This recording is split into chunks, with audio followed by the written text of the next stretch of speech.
তুমি যেহেতু জীবনে শান্তি চাও, আমাকে বিয়ে করে ফেলো। কি বলো? তোমাকে বিয়ে করলে শান্তি পাবো?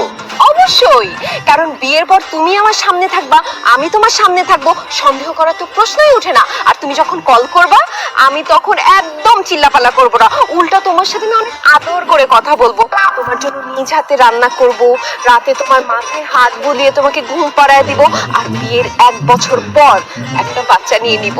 সেই বাচ্চা তোমাকে আদর করে বলবে আব্বা আব্বা, জীবনে শান্তি আর শান্তি। আসলেই তো, বিয়ে করলে তো সব শান্তি। ইস, আমি এত বোকা কেন, একদিন বিয়ে করলাম না কেন? আচ্ছা ঠিক আছে, আজকে আব্বা আমার সাথে বাসর ঘরে শান্তি নাই। আম্মা আব্বা তোমরা একটু যাও, শান্তি মতো ঘুমাও, আমাদেরকেও শান্তি মতো।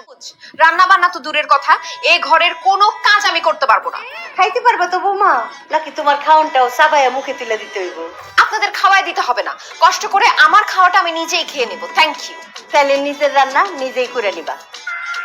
শোন সবুজ, এখন তোর বউ ঘরে আসছে, এখন আমি আর রান্না বান্না করবো না। সংসারের যাবতীয় কাজকর্ম থেকে আমি অবসর গ্রহণ করিলাম। সবুজ, তুমি কি চাও কাজ করতে করতে আমার হাতগুলো আমি কালো করে ফেলি, আমার সুন্দর মুখটা আমি নষ্ট করে ফেলি? না শান্তি না। সবুজ, তুই কি চাস তোর মা এই বয়সে রান্না বান্না করে স্ট্রোক করে মরে যায়? না মা না। ও, তার মানে আমি সব কাজ করব?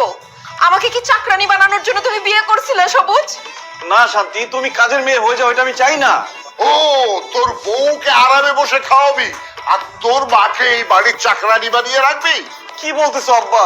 যেই মা আমাকে 10 মাস 10 দিন গর্ভে ধারণ করে জন্ম দিয়েছে, সেই মাকে আমি কাজের মেয়ে বানাই রাখবো? না। শান্তি নাই। মার কাছেও শান্তি নাই, বোর কাছেও শান্তি। হে আল্লাহ, তুমি আমার সবুজরে আমার কাছে ফিরে দাও, আমি আর কিচ্ছু চাই না। সবুজ, তুমি ফিরে আসো, তুমি যেইভাবে বলবো আমি সেইভাবে চলবো, কখনো তোমার আর বকাঝকা করবো না। তোমার দোষ না, সব দোষ আমার। আমি দিন রাত খালি সংসারে অশান্তি করছি।